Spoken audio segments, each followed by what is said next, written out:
kicking off Women's History Month with Stephanie, aka the Faux Athlete.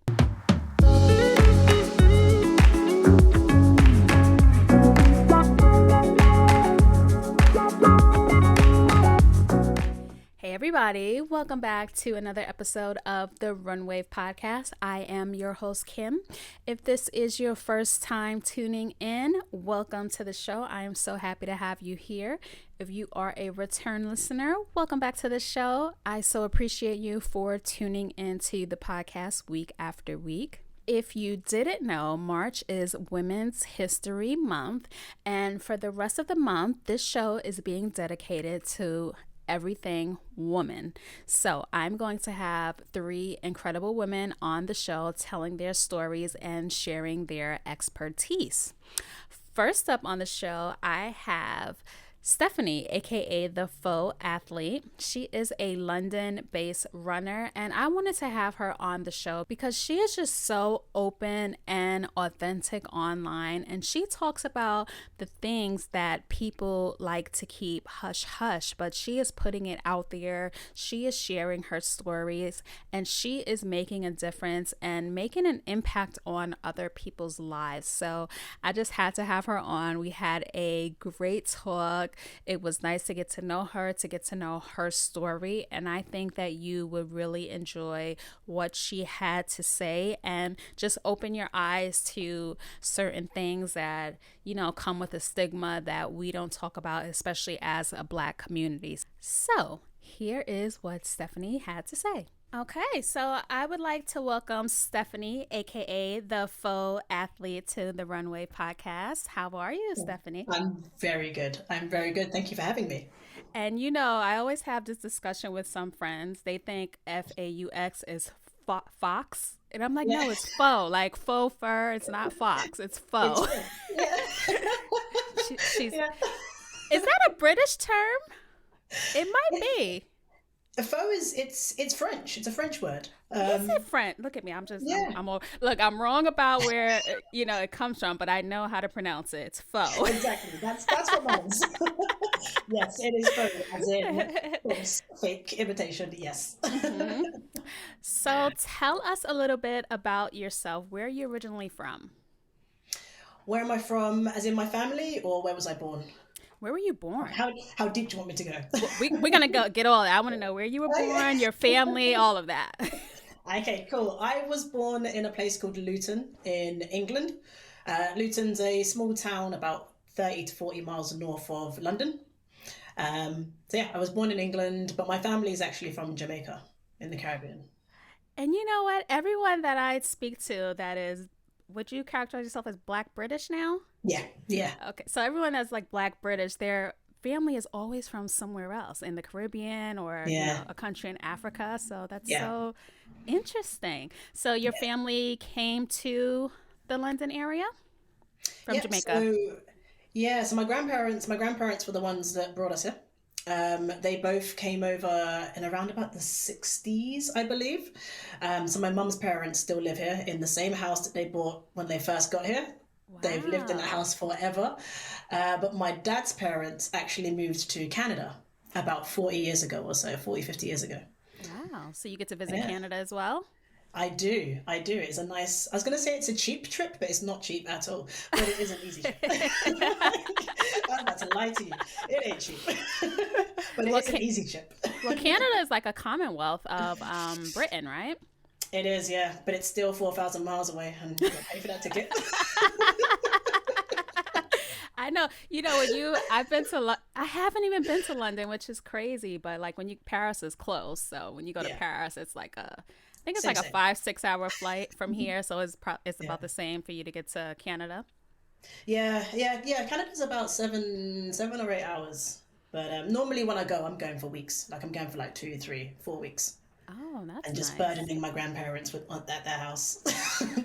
So, can you travel to Canada now during COVID times, or is there is it still closed for everyone, or? So the UK border has been closed for a good little while now, but the Canadian border has been closed for longer. So they turned around and said, "Nah, you ain't coming in. You can try. You're not getting in." So my parents were supposed to go in August last year, and Yeah. up until like the days before, they were just like, "Sorry, borders closed," Wow. and Because, it I hasn't been know open. that they don't want Americans in Canada. I knew that, but I thought like other countries had like some kind of leeway. No, no, we've got the cooties as well. Like we because we have because there was a variant of the virus that started in Mm-hmm. the UK, the Mm-hmm. whole world was like, oh. So we were banned from other countries for a while because Wow. we had the cooties. So are you still in the same area, town, or have you moved away from there now? So I moved to London. So I grew up in Luton for much of my life, and then I moved to London a good couple of years ago for work. And I lived in not far from central London and did Mm-hmm. the whole lifestyle. Um, but when I actually went traveling a couple of years ago, and just before I went traveling around the world, I gave up my flat, my apartment, and put all of my belongings into storage and kicked off 6,000 miles east and went to Asia for a Wow. couple of months. For a couple of months, where did you visit? Yeah. I started in Beijing in China. So it was a solo trip. It was one of those things like, I'm going to reveal my age Really? now. I turned 30 and I freaked out and was like, what am I doing with my life? What have I done? So, yeah, I quit my job. I gave up my apartment. I booked a one-way ticket to Beijing and then just kind of figured it out. So I went to mainland China and then I went over to Japan, then to Hong Kong, then to Vietnam. I traveled down through Vietnam into Cambodia, from Cambodia to Malaysia, from Malaysia to Bali in Indonesia, and then back up to Singapore. And then I landed back in London Heathrow on Christmas Eve because I told Mum I'd come home for Christmas. So you were living the life and solo. Yeah, I yeah. always wanted like the courage to travel. Like I've been to Miami for like 2 days by myself, but that's it. I don't think I could go for months by myself. How was that? One of the most incredible experiences of my life. It Wow. is the moment you have only your own company to rely on. You learn Mm-hmm. a lot about yourself, but you really learn to appreciate your own company. Yeah. You can wake up every single day and just say, what does Steph want to do? And I've got no one else to consider, no one to Yeah. compromise with, just what do I want to do? Mm-hmm. It That's was dope. such fun memories. I get emotional when I think about it. I was going to ask you your age kind of on the DL, but I wanted to know because you look like with black people, you can't tell how old you are, but you look like you could be like 21 years old. I swear. I'll take it. Thank you. Thank you. I drink 2 liters of water a day.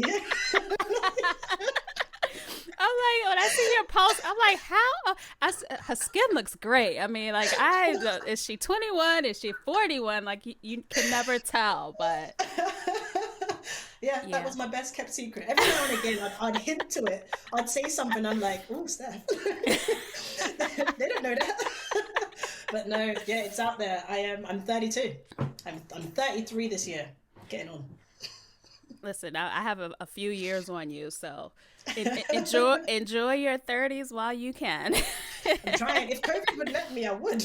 I know. This is like, I can't believe this is still going on. Like, I know. we thought we were going to be out of work for 2 weeks and then go back, but we're still here a year later. A year later, we're going up to the 1 year anniversary. Like, what are we going to do for it, guys? We're going to get dressed up for the 1 year anniversary. So, what is it that you do in London? How do you make your coins? How do I pay my bills? So I work in sales. I work in tech sales. I work for a startup that's based in London. Mm-hmm. And I've been in sales for about 7 years now. But it's not where I Okay. started. Mm-hmm. All of my degrees are actually in social care and social sciences, so psychology, criminology. And Mm-hmm. I started my working life doing early prevention work for frontline social services. So working with young people Wow. and their families. Yeah, but then ended up in sales. And how? Okay. And how are you liking the sales world? Because you It's seem like a free kind of person. Like we both have nose rings, right? But you have the hoop. You yeah. know, when people I have don't the know. hoops, they're way cooler. But Got tattoos and all sorts. I'm rebelling out here.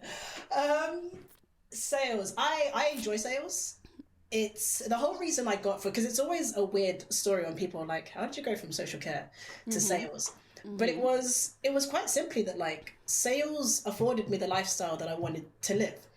And by that I mean the ability to travel relatively freely, to afford to travel, but also to travel with work. So I enjoy sales. I enjoy the the commission it brings, but also Hello. like, right. If I didn't say that. But I get to interact with some awesome brands, some really early stage brands that are doing really cool things in lots of different spaces, and I get to interact with them very early on in their growth journeys, and almost help to kind of map some of that out with them, which is really cool. Yeah, sounds cool. Yeah. So let's get into your running a little bit, because this is a running podcast. So what sneakers are you currently running in? I've got a pair of Brooks running shoes. I think they're the adrenaline ones that I bought in 2019, and they haven't reached the end of their life cycle just yet. From 2019? Listen, I've got a little app telling me when I've got to change them. Listen, I don't follow those apps. I look at the soles of my shoe. When the soles of my shoe get worn, that's when I chuck the sneakers. I know. Don't listen. Because those apps say like 300 miles. Like I can go longer than 300 miles in my shoes. There is that. I guess where the shops have been closed, I like to go and like try them on, get a little feel for it, jump around, run on their little like the treadmill, and they've been closed. So I'm so scared of buying shoes blind, and then I'm getting here and them not being what I want them to be. And then I've worn them, so I can't send them back. So is London still shut down, or are you guys like gradually opening? No, so today is actually the very first day of the restrictions being lifted for phase 1. We've been in lockdown for basically 5 months. Wow. Like official lockdown, I think, is for 2 months, but we were on this tiered system before that, which meant that much of the country were basically on lockdown since Halloween or just after Halloween. Wow. So it's been a long time. Wait, so what's you guys' definition of lockdown? Because the lockdown here in the U.S. is like a joke. Like, are all the stores closed, the bars? Like, what's open? What can you go to? Supermarkets are open. The schools actually have been closed for the past 2 months. So schools went back today. Really? Yeah. Schools, colleges, universities have been closed. Non-essential stores have been closed. So it's mainly supermarkets. Them little corner shops that manage to get away with saying they're essential because they, sell some drinks. But otherwise, like, lockdown's been lockdown. Wow. Stay at home orders. Yeah. That's it's still unbelievable. Like, I'm not locked down per se, but I stay home most of the time because, I'm just like, I'm just trying to be as cautious as possible. Though my husband goes to work every day and the kids go to school most days. But for me, I feel like I'll be the one to get COVID and give it to everybody else. Like if I go on a run. So I'm like, let me just all your precautions. Yeah, let me just stay here and talk to people like you. I hear that. I haven't done a great deal. Like, even supermarket shopping, I'm like, do I need to eat this week? Do I really need to eat? Do I have to go to the shops? I'm the same way. Like, do you guys have you don't have Target in London, right? No, we don't know. But our equivalent is like Asda and Tesco and Sainsbury's, like the big supermarkets. Yeah. So like, I don't like going to the supermarket because it's so like crowded almost, and I just feel like skeeved on that. So I have to do all my shopping at Target, and we like rarely have meat around here unless my husband buys it because like I can't go to the supermarket anymore. It just skeeves me out. It's crazy. Yeah. It's where people go to spend time now because they've got nothing else to do. I know. Let's go to Tesco today, guys. So I'm going to Tesco to hang out. So I'm good. The supermarket is like the new cafe or the new bar, which is crazy. Yeah. Everyone's just hanging out in the frozen aisle, right? It makes you wonder, like, what are we going back to when this is over? Like, yeah. I do wonder this a lot because I'm really quite an extrovert. I'm quite a social person. The last time when we had like a little blip in our lockdown where they gave us like a little taste of freedom, and I met up with some colleagues, I didn't know how to act. I was like, I don't know how to interact with you anymore. I know, because you can't like hug people. There's no kissing. No handshakes. Like, what do you do? I've seen this for the past 5 months. I'm like, I don't know how to be around you. Craziness. So tell me about your running journey. When did you get into running? So it's I think to answer that question, I have to go back a little bit. I have to take a step back. So I got back into running 2 years ago. So around about May 2019. But I stopped running before when I had my accident in my teens that led to my hip replacement. So I used to be really athletic. I used to run. I used to do triple jump and long jump and javelin and discus, and I was a very, very athletic person. But when I had my accident at 13, it brought an end to all of it. And then I hadn't run, well, in nearly 20 years by the time I got back into it 2 years ago. Wow. So what was your accident? What happened? So I was I was part of a school competition. So I was doing discus, javelin, and long jump. Those were my 3 events. Did my events, I went and sat down, got myself ready to like eat and drink and just chill out. And then my coach asked me to take part in the 4x100 relay because someone had to drop out. And I didn't want to because it wasn't my event, and I'd cooled down and like I was ready to go home. I'm waiting for the bus, like I'm ready to go. And long story short, I ended up doing it, taking part in it, and on that very first leg, I'm coming around the corner, and I felt something just go in my leg, and I was furious. I was so angry because I'm like, I didn't want to do this anyway. You made me do it. I pulled a muscle. Went to the doctor. They said, "Yep, you've pulled a muscle." And it just deteriorated over the next 8 weeks. And then eventually I was at a swimming pool and I slipped on a step and my hip just popped right out of the socket. Gosh. So how old were you? I was 13. It was about 3 weeks before my 14th birthday. Wow. So when did you have the hip replacement at that time? When I was 19. 19. So years later.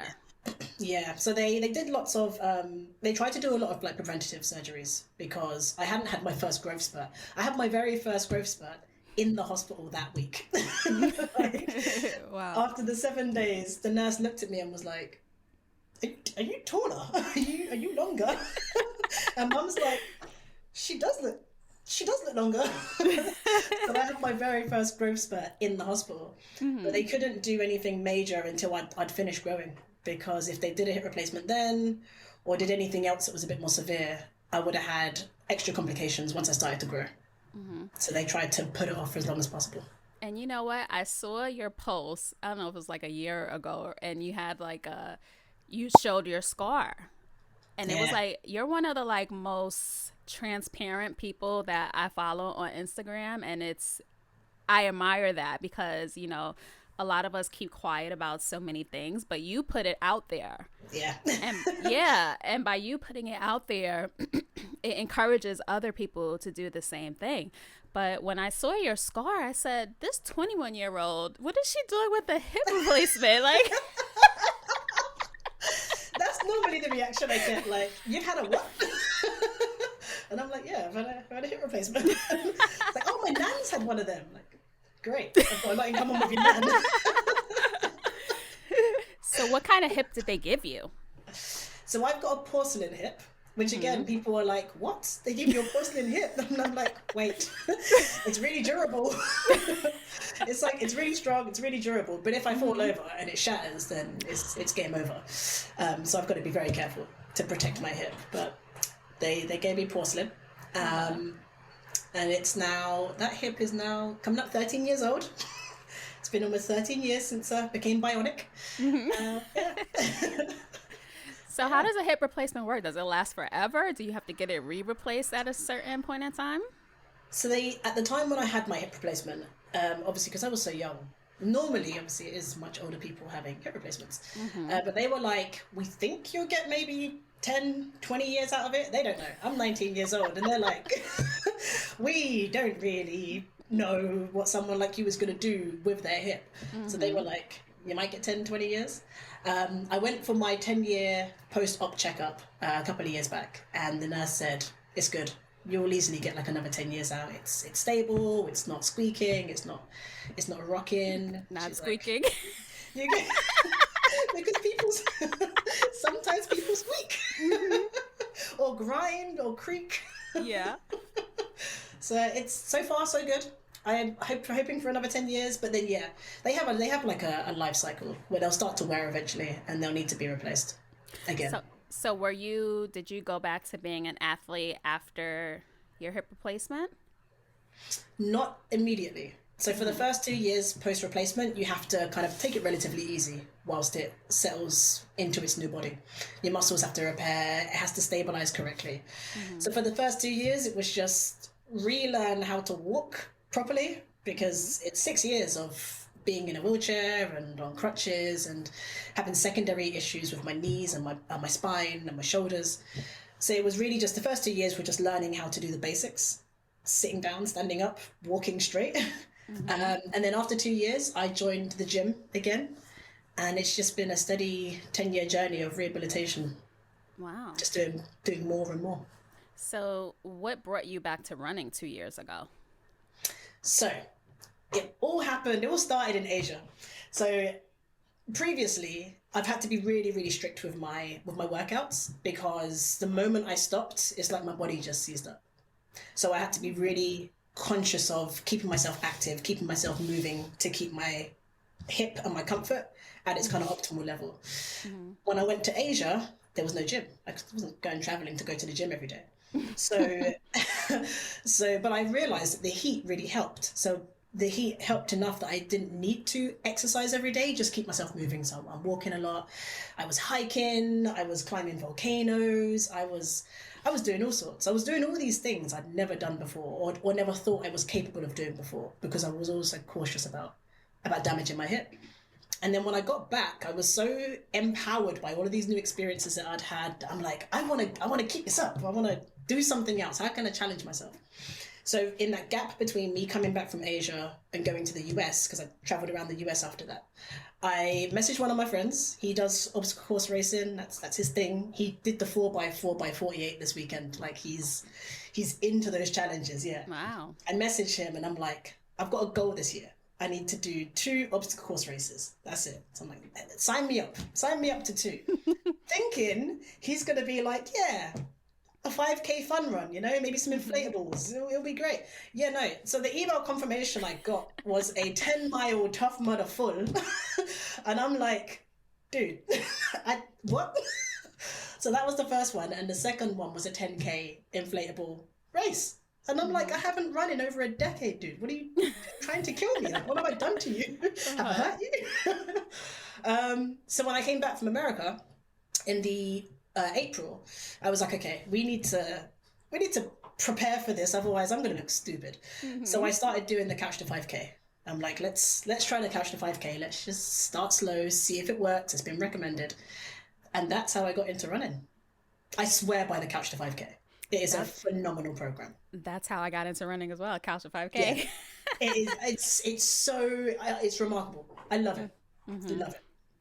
So what did you do after you finished your C to 5K? Did you enter races? What was your next move? So it finished just before the 10-mile Tough Mudder full. So straight from the 5K, like the Couch to 5K. That's crazy. Like who does that? Especially Tough Mudders are hard. Like that's not an easy. That's like running and then some. Like in the weeks before, I never told him, but I was terrified. I'm there researching what happens. I know at the end of some of them they had the electric wires, and I'm like, that might kill me. I'm like, I've got metal in my body. That might, so I couldn't do. I'm like, he's trying to kill me. He's obviously I've done something to him. So yeah, it was a Tough Mudder fall. That was the next step, and then after that was the 10K inflatable about a month after. And I did, what else did I do? And then I planned to do, so that was kind of towards the end of 2019. And then my plan in 2020 was to do more races. I'm like, cool, I've got 2 under my belt. I got one of the hardest done. Let's try some other things. But 2020 wasn't to be. I know, crazy. So what is the run scene in your area? Are there running clubs that you are a part of or want to be a part of? I think there's 2. but they're on the other side of town. The one that I really wanted to get into was it's like this gym run thing where like you do things for the community, you like give back to the communities, and you run between the destinations. So you meet in one place and you might run to someone's house, like an elderly person's house, and then you help them with the gardening, and then you run back at the end, and that's kind of how you spend your evening. They hadn't started one in my town just yet, but they had like a waiting list that I'd signed up to, and then COVID happened. So we do have a park run that I used to go to on Saturday mornings, bright and early, 9 o'clock, go down to the park run and do the 5K around the park. Yeah, that was really what I was involved in. I've missed it. I know. Well, a few weeks ago, I interviewed these fellows from London. They have a group called More Than Running. I don't know if you heard of them. I have, yes. So they meet weekly on, I think, Saturdays or Sundays in South Park. Is that a place? I can't remember. I think it's South. Sorry, I'm just thinking of the cartoon. I know, but I think it's South something. He said it's in a posh area. Like when I see the video, no, they're not in Kensington. They're out like, I don't know. I'll let you know later. But when I see them running, because they post videos of all their runs, there's like dads with strollers jogging in the park. But yeah, if you're looking for a group to run with, those guys, they're like dope, and they welcome everyone into their fold. And I know there are so many in London. I'm following a couple. Like they got the Fly Girl Collective as well. I'm following quite a few, but they're just like 40 miles away. Oh, that's that's far. Yeah, it's like a train journey or like a 45-minute-hour drive. So it's not that. What I should do is start one around here in like a post-COVID world. That would be a good idea. Because, there's probably people at home just like you, and they're like, I'm going to run with some people. And, that's how these run clubs and crews start, with one person saying, who wants to head out for a run with me? You're onto something. You're onto something. Because maybe I will consider it. Because I love parkrun. Like, parkrun was the only thing that could drag me out of bed on a Saturday morning, hungover or not. I was going to run that parkrun. Mm-hmm. I do really like running clubs, so maybe that is a shout. Yeah. So what are you doing? Are you doing anything else other than running to stay fit? Because I don't think gyms are not open there, right? No, gyms have been closed since lockdown, before lockdown, months. I actually built my own home gym because I was so fed up of them closing and then opening and closing and then opening. I built my own home gym. So I'm doing lots of strength work during the week, yoga. Really got into yoga in January. Love me some yoga. And cycling. I got back into cycling during lockdown 1 last year. So I've really been enjoying cycling. Don't tell me you got a Peloton. No, I'm working on it. I'm working on getting a Peloton. Everyone has a Peloton. I'm like, what is the big deal with this Peloton? By goodness. I don't know what it is about it, but it captivates me. I want one. I'm going to get one. It's on my list. It's on my list of things to acquire. But no, I cycle out on the roads. I'm quite lucky in that where I live is surrounded by farms and hills and green spaces. So going on a bike ride, especially when the weather's nice, is such a cool experience. That's nice when you live outside of the city and, you can experience fresh air and just open roads. And yeah. I follow these girls on YouTube, like Lydia Millen and Patricia Bright, and they're always going for these long walks in the countryside, and I love it. In the wellies. Oh yeah, in there. I know wellies. I know they're called wellies now. Y'all, it's the tall boots by we only have like Hunter. I don't. You guys have Hunter. I have like a couple of pair of those, but I only bought them for style, not for like the mud. Not for function. I love that. No. But they're the tall rubber boots that we wear for style in the States. They're called wellies. I feel that. I've got pairs of Uggs, and I'm like, it's not cold enough for Uggs over here, but I've got my Ugg boots. It's so extra. Uggs used to be my jam, man. I had like 10 pairs in so many colors. Crazy. Yeah. I enjoy my Uggs. And the few times it's got below 0 degrees, I'm like, well, better get the Uggs out. Get my wear out of them. So the Yeah. purpose of me asking you to be on the show is because it's Women's History Month, and we're all about, I celebrate Women 365, but we have our Amen. own month as well. So we're celebrating us for the month of March, but March is also what am I saying? Osis. Endometriosis Awareness Month. Yes, it And I is. mentioned earlier that you're one of the most transparent people that I follow on Instagram. And I saw one of your posts, and it was your stomach. And, Yeah. it was a long, detailed post. I read the post, and you were saying you were you're not pregnant, but I'm bloated. Yeah. And this is what my stomach looks like at this time in the month. And, Yeah. you often hashtag Endo Warrior. Yeah. So what is your journey like with endometriosis? How did you find out that you had it? Yeah. First of all, I was one of the very lucky people that got diagnosed quickly. So in the UK, it's 1 in 10 women or people with female reproductive organs who experience endometriosis. It's an incurable disease. It is, for some, a debilitating disease. And on average, diagnosis takes 7 years. Wow. 7 years. For me, it took 3 months. But So why I was does it really take so lucky. long? Because not much is known about it.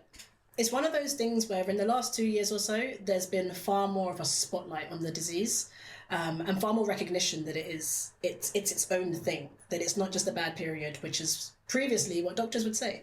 You go to the doctor and say, my periods are really bad. And they say, yeah, well, it be like that sometimes. And it's like, no, they're really bad. And they're like, take 2 paracetamol, take some painkillers and suck it up. Like, that's how God made you. And so trying to get diagnoses can be difficult because it also shares a lot of symptoms with other diseases like PCOS and things like that. So without the knowledge around the disease, it's previously just taken a very long time for you to be taken seriously when you go and say, I've got these symptoms that don't feel normal. But 2, for them then to investigate and rule out everything else to then finally narrow it down to, okay, it's endometriosis. For me, I was lucky because it's a hereditary disease. So I had family members who were diagnosed with it. And so when I started to get symptoms now, I was like, I think I know what this is. Did a quick Google, self-diagnosed and was like, that's what it is. Went to my doctor and said, I think I've got endometriosis. I was really, really fortunate in that I got a female doctor who actually takes women's health really seriously. And she said, describe your symptoms. There is one symptom of endometriosis that anyone I speak to says that's it. And it is that if you have endometriosis, trying to, like when you open your bowels or like pass wind or anything whilst you're on, it can be excruciating pain. It can feel like a knife is being like pushed into your butt. Like Wow. it's a pain that is hard to describe if you've never experienced it. And when I mentioned this to this doctor, she was like, yep, I think I know what it is. I think you're right. I think it's endometriosis. And that was how quickly I got diagnosed. And I was 17. I was 17. And at the time, with the limited knowledge they did have, the only treatment available was to go on the pill. And it was like, if you run packs of the pill, it gets worse with every period you have. So if we can just limit the number of periods that you have, that can be a treatment. That's all we knew. So are you only in pain when you're on your period, or is it like all the time or here and there? So the worst is when I'm on my period. Again, I'm lucky that it doesn't impact me as much when I'm not on. I will sometimes get little twinges, and I know exactly what it is. Like I can feel when I ovulate. I can feel it on my left or my right side when I ovulate. Really? And sometimes I'll get, yeah. What does that feel like? It feels like a really sudden cramp. Like I'll be sitting here minding my business, and then suddenly I'm like, ooh. Yeah. And it's like a dull ache, just a dull ache for about an hour, and then it goes. But sometimes the endometriosis can cause the pain to resonate in my hips, which is really strange. So I get pain in my hips sometimes when my endo is really bad. Wow. But there are other women who get, they suffer all the time. It's constant, on or not on. So when you were 17, they put you on the pill, and that was the cure, That was the quote unquote cure. Yeah, they were like, good luck. That's crazy. Yeah. So how does that affect fertility? Because a lot of women, when they're on the pill, when they're really young, and then for a very long time, they have problems conceiving when they're older. So how would that affect you? So endometriosis can actually impact your fertility as well. So I haven't actually explained what it is. For those who don't know what it is, essentially it's the tissue that forms inside your womb, like that builds up on the lining of your womb when you have a period. Similar cells, like similar tissue cells, grow outside of the womb. So they can grow like on your bowels or in your ovaries or your fallopian tubes, but it's outside of the womb. And it reacts to your period when you have it in the same way that it breaks away, but then it's got nowhere to exit. When you have a period, your lining builds up, it breaks away, and then it comes out and you're good to go. But when it's in other parts, it has nowhere to go. And that can cause inflammation and pain and can create like scar tissue. It's like a really sticky substance that can fuse your organs together and create like scar type tissue. It's a really complex disease. Mm-hmm. Oh shoot, I forgot the question. Where was I going with this? That's what endometriosis is. Fertility. Mm-hmm. So if it's growing like on your fallopian tube or in your ovary or something like that, it can cause complications with your fertility anyway. And for a lot of women, there's no correlation necessarily between how severe your endometriosis is and the pain or symptoms you have. So you might have no pain, no symptoms, but then find that you can't conceive. And at that point they look in and you're riddled with endometriosis, like it's everywhere. Or you might have lots and lots and lots of pain and debilitating symptoms, and when they look in there's barely any. So there's no correlation between kind of how severe and the pain and your symptoms. So unfortunately for some, it's at that stage where they go to conceive, where they discover they've got it. So the way my doctor kind of left it, because I went to the doctor recently and said, what do I do here? Like I'm at the time I was 31. I'm like, I've been on the pill for years. I don't necessarily want to stay on it for my entire life. Like, what can I do? And they basically said, you can come off of it if you want. If you're okay with it, you can come off and just see how your periods go. And if they get bad, you can go back on. But they basically aren't going to do anything until it comes time for me to try and conceive. If I choose to have children, to try and conceive. And at that point, if there's complications, then they'll say, we'll look into it further. Whew. So, yeah. In 2021, is it easier to diagnose than it was back then? It should be, because it's because it's recognized now. Like I went to the doctor when I went to get my most recent referral to speak to the consultant. And I said, I've got endometriosis. I need to speak to the doctor. And he was like, yep, done. He was like, I'm going to do it right now. Like, don't you worry. End of today, that referral's done. So doctors generally are far more aware of it. They're more conscious that if you go to them and say, I'm having very difficult periods, it's one of the first things they'll investigate. Whereas before, it's one of the last things they'd investigate. Mm-hmm. So it should be easier. We don't have those stats yet. So the solution today is still to go on the pill, and that's it. There is surgery you can have. Mm-hmm. So when I say it's complicated, it's so complicated. So the pill is one thing that you can do. You can manage it with the pill to reduce the number of periods that you have, but also the pill can help to lighten your period as well. So for some it can help, for some it doesn't. Or you can rely on painkillers and just hope for the best. For most of us, painkillers really don't touch the pain when you're on and when you're suffering. Or you can have a laparoscopy. So laparoscopy, keyhole surgery. They go in, a couple incisions in your stomach, they go in, and they'll cut away as much endometriosis as they can see. That can help to improve your symptoms. The caveat is that if they don't get all of the endometriosis, if it's just a little bit hidden around the back, hiding behind your bowel where they can't find it, mm-hmm. when you start having your periods again, it will grow back. Yeah. Look, I'm like speechless, because you know what? It's like, people don't talk about this.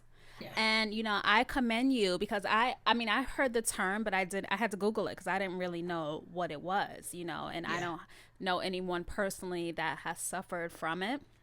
Yeah. But at least, like, who's your support system? Because you said it ran in your family. Yeah. So I'm quite open about I talk about periods to everyone. I'm like, if I gotta do it, you gotta do it. The fellas are probably listening like, what are we listening to? But this could be your wife one day, fellas, so listen up. That's right. Your wife, your sister, your mum, like you just don't know. So I'm all for speaking my truth and being like, this is what I'm experiencing. in doing so, I've actually helped 3 other people be diagnosed when they were like, wait a minute, is that not normal? And I'm like, girl, no. Go and speak to your GP. So in my support network, I've got family members I can rely on. I've got friends. I've got a number of friends who have also been diagnosed since I've been diagnosed. So we can rely on each other. I very, very recently had a colleague reach out to me because it is Endometriosis Awareness Month.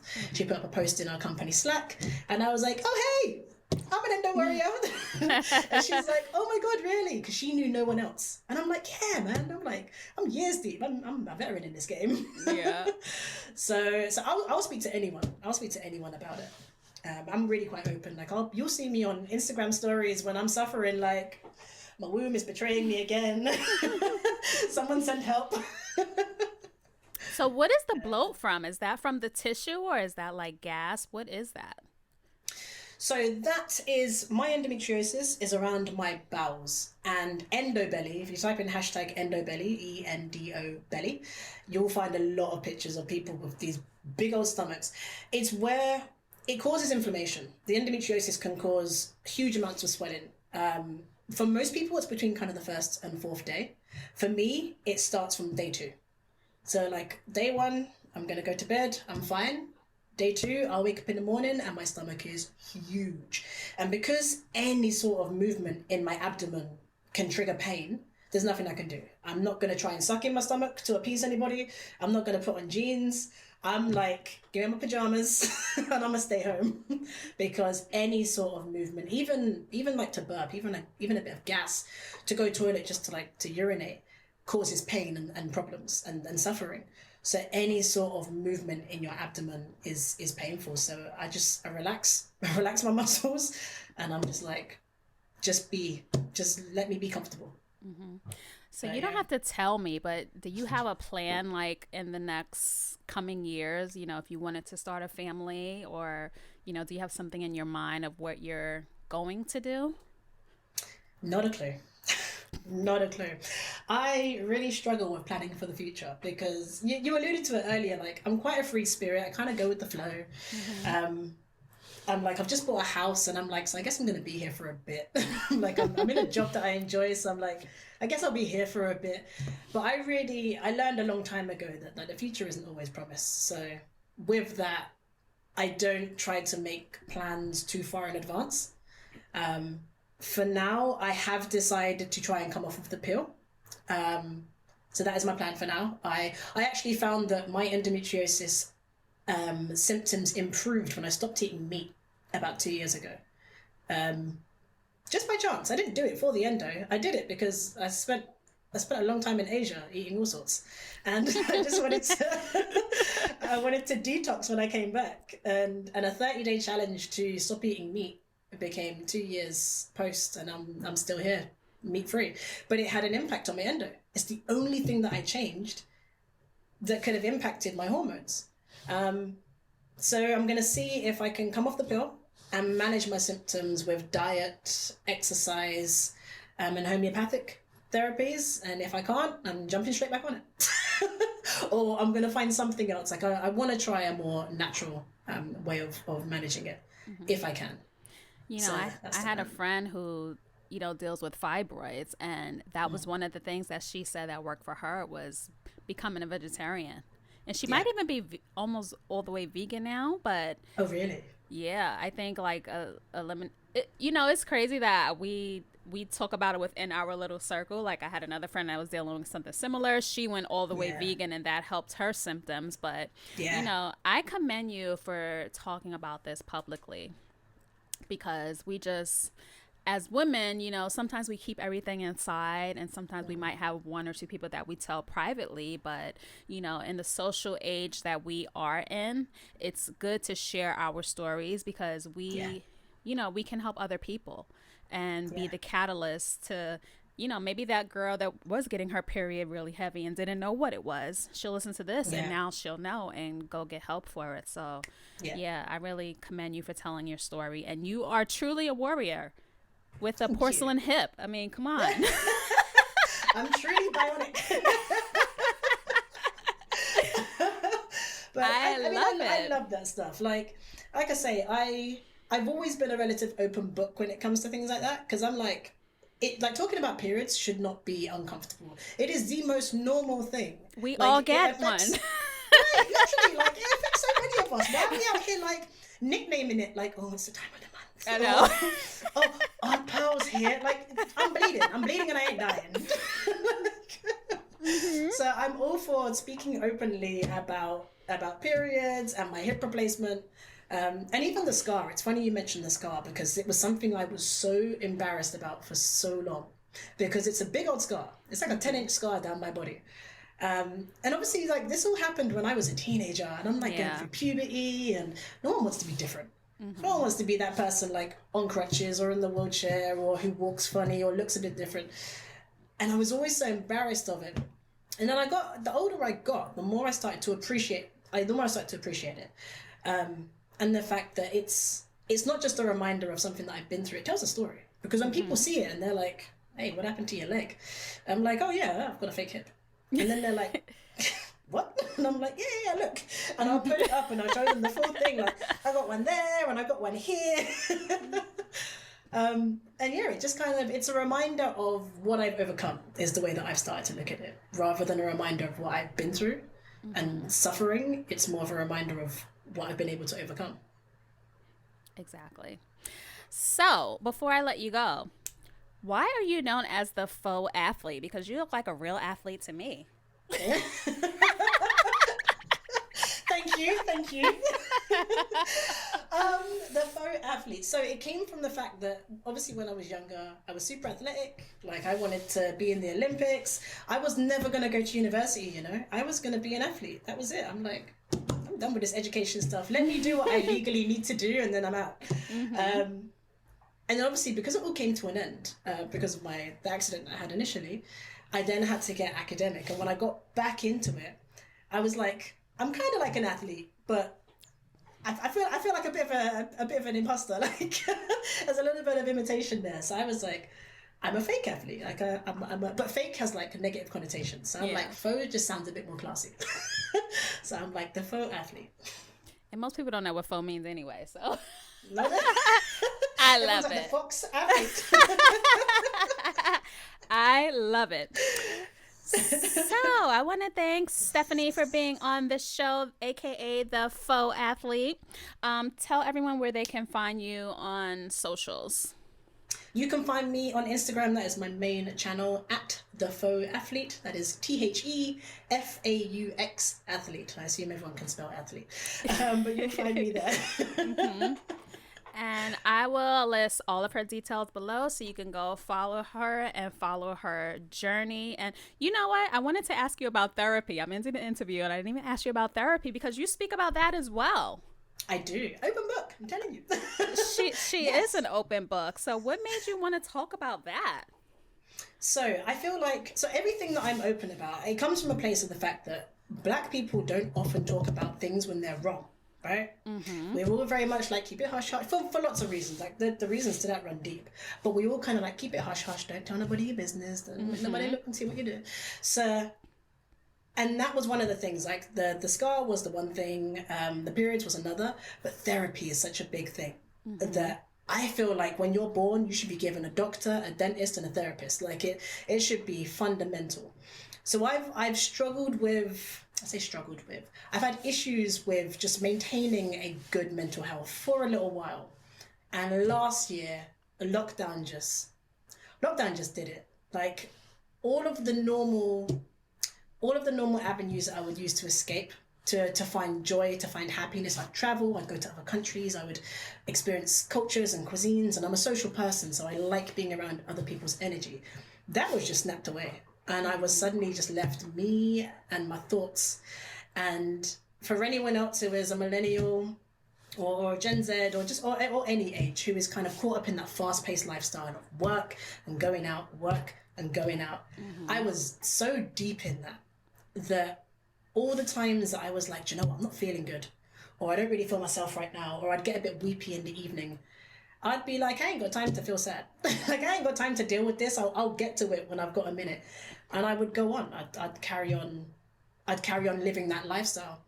And when lockdown happened, it was like, stop. The world just ground to a halt, and I had no other choice but to face the fact that I'd been unhappy for a while. Just stare it right in the face and was like, man, this, now that I've got time to deal with it, this sucks. I don't like how this feels. So yeah, it's kind of just trying to juggle so much, and then it's suddenly grinding to a halt. Kind of made it all land in my lap. And I was like, I think I need to speak. So finally, I need to take the time for myself. I've been given this kind of opportunity, this blessing in disguise from the universe. I should go and spend some time with myself. So I went to my first therapy session. I did 6 weeks of cognitive behavioral therapy. And then I spent a couple of weeks kind of learning and practicing what I had been taught during that session. And then later in the summer, I went and started some talking therapies. And I specifically found, for the talking therapies piece, I specifically found a Black therapist to work with for lots of reasons. But one of the key ones was like cultural reasons. There are some things that are very kind of universal in the Black community growing up. And there are languages and terminologies you use that other people get, but it might cause alarm to people outside of the community. Like, so I wanted to speak to someone who could relate. So I could just kind of speak openly. And yeah. You sound like Randall on This Is Us. I don't know if you guys have that show in the UK. Nah.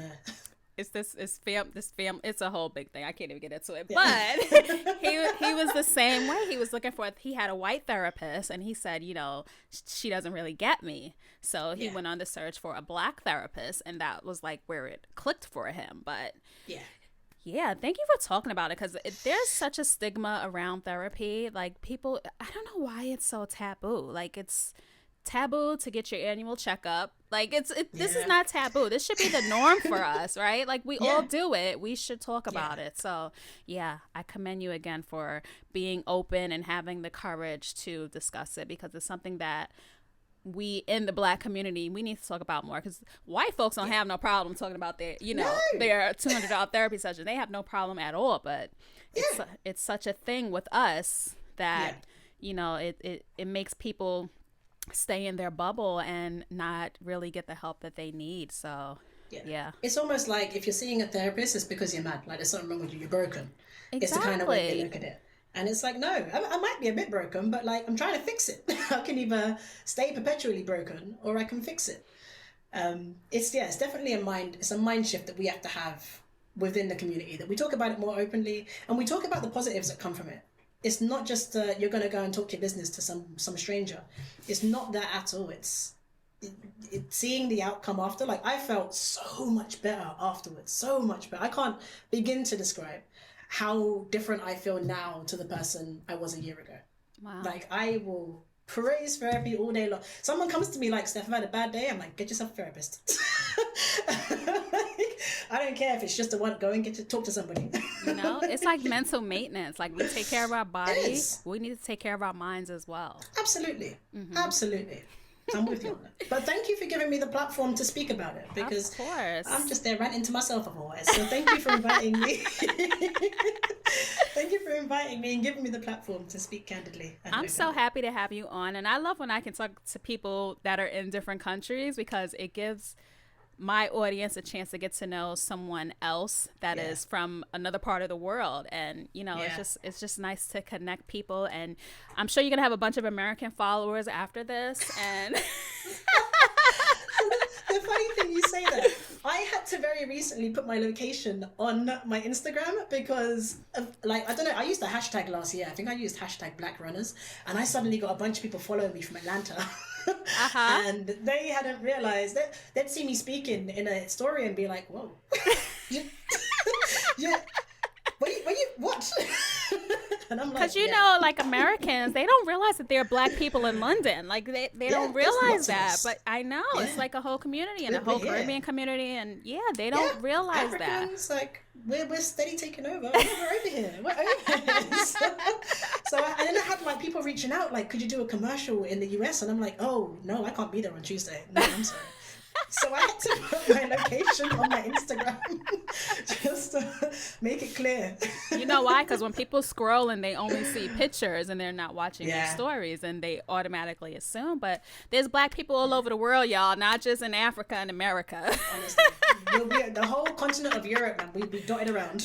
You know? But again, I want to thank Stephanie for being on the Runway podcast. I will leave all of her details so you can contact her.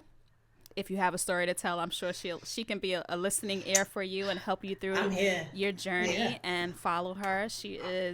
I love it. She's an open book, and I just love all of the knowledge that I'm getting from her, and I'm sure you guys will enjoy it too. So thank you again for being on the show. Thank you again. All right. I hope you enjoyed my interview with Stephanie, aka the Faux Athlete. I will leave all of her details down below. Please be sure to follow her. She is one of the Instagram buddies that I have that I look forward to seeing her post day after day. And check out her stories too, so you can enjoy the British accent as much as I do. Anyone British on the show, I love it. Y'all know that I love it. If you listen to all the episodes with my British people, y'all know that I love having them on this show. So if you're British and you want to be on the show, send me a DM. I would love to have you. But yeah, that's all for this episode of the Runway podcast. Thank you as always for tuning into the show. If you could scroll up right now and leave a rating and or review, especially if you're on Apple Podcasts. This helps the show to get recommended to other runners such as yourself, and I really appreciate you taking out the time to share your experiences and rate the show. So again, thank you for tuning in, and I will catch y'all on the next one. Later. Thank you so much for tuning into the show. Be sure to subscribe to The Runway on your favorite podcast app and leave us a review of the show on Apple Podcasts. It would really help me out. If you are a runner that has a story to tell and you would like to be on the show, you can email hello@therunwave.com or send us a DM on Instagram to The Run Wave. See you next time.